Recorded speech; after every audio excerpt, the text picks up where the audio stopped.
Sandra? All right, let's bring in Missouri Republican Senator Eric Schmitt. Senator, welcome to you. Give us the update because we know that another vote could happen anytime. The timing's unclear to us at this point, but are we far from out of the woods with this shutdown?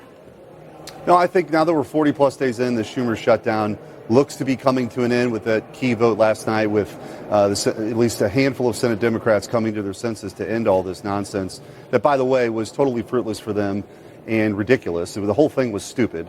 But now I think we are moving forward. The question now is in the Senate, from a procedural perspective, it's possible that all the time and all the hurdles could be collapsed into votes this evening, which would send it over to the House, and then the earliest they could probably do something maybe is Wednesday night by the time they get back here. But that's not a given.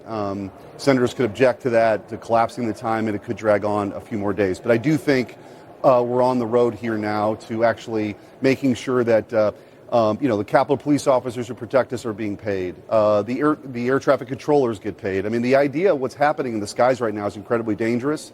And it's all because the Democrats decided to hold a bunch of hostages here that just didn't work. Yeah, I mean, you probably can't see this, but right under you, we have a travel alert, which is also, by the way, the cancellations and delays affected by weather as well right now.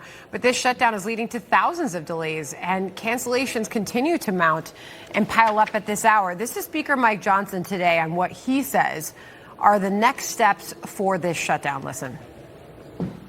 The Senate will be back in session this morning to finish their job, and we're certainly praying that they do. At the very moment that they do that final vote, I will call all House members to return to Washington as quickly as possible. We'll give a 36-hour formal and official notice so that we can vote as soon as possible to pass the amended CR bill and get it to the president's desk. We want to get the government open. He's very anxious to get the government reopened and to end the Schumer shutdown. Okay, that's sounding optimistic, but as you know, you don't just turn all this back on. You don't automatically, just restaff all those control towers and bring back on those furloughed workers. I mean, what does this really look like once this happens?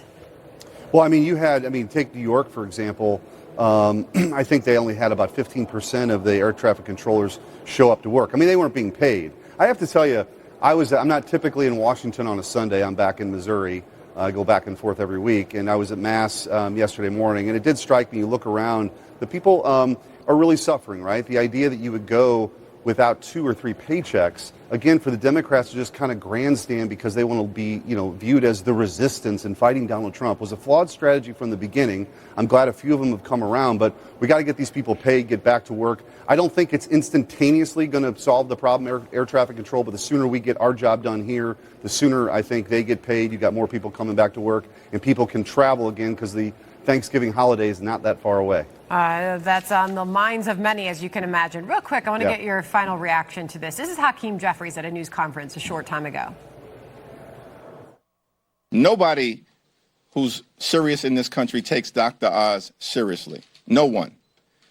And, it's shocking that the guy even was confirmed. But this is part of the reality of Republicans here in the House and over in the Senate. They're nothing more than a rubber stamp for Donald Trump's cruelty and extreme agenda. God, many of us, we were quite stunned to hear him say that Dr. Oz is unqualified to be doing what he's doing. Your reaction to that and where this leaves healthcare in this country? Well, I think he sounds angry, and I think it's emblematic of sort of the radicalization that's happened on the left that's captured the Democrat Party. They've never really come to grips with what happened a year ago.